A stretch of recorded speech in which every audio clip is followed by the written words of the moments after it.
please. Thank you. Thank you, Peter, for your presentation. I have two questions. Question one is the IMF Executive Board has called for a swift finalization of the MOUs with official creditors and the agreements of the Exim Bank of China. Now, have the creditors given any reason for the delay in reaching these agreements? And secondly, the directors have underscored that important vulnerabilities and uncertainties remain, especially with the upcoming elections.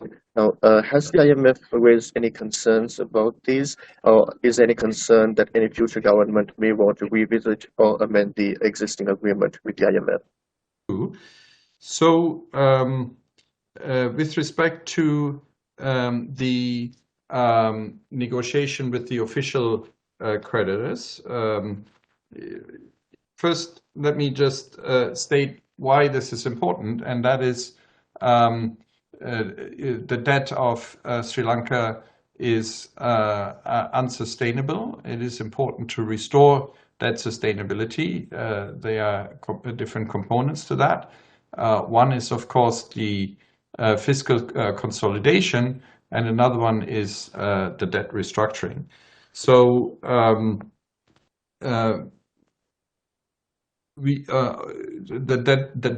debt restructuring, there are many components to it, including with the official creditors, and that is the question that Zulfik had. Here, we have been following the process very closely and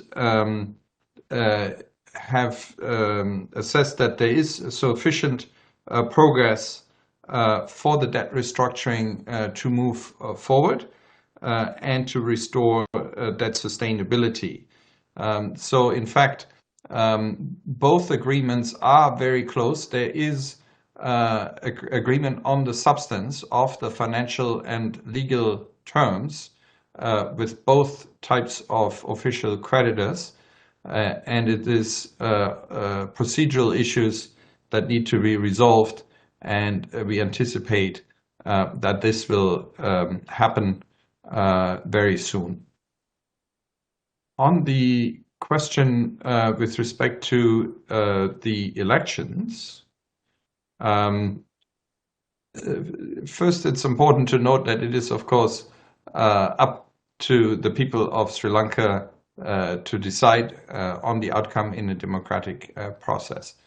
But let me reiterate from our perspective that achieving the program's objectives is the key priority to give Sri Lanka a chance to emerge from one of the worst crises in its history. So there may be different proposals how to achieve that, and we're willing to listen to different views how these program objectives can be reached. These need to be realistic and achievable within the time frame of the program. Sri Lanka has made good progress in terms of getting the recovery going, but the country really isn't out of the woods yet, and it will be important to safeguard the hard-won gains.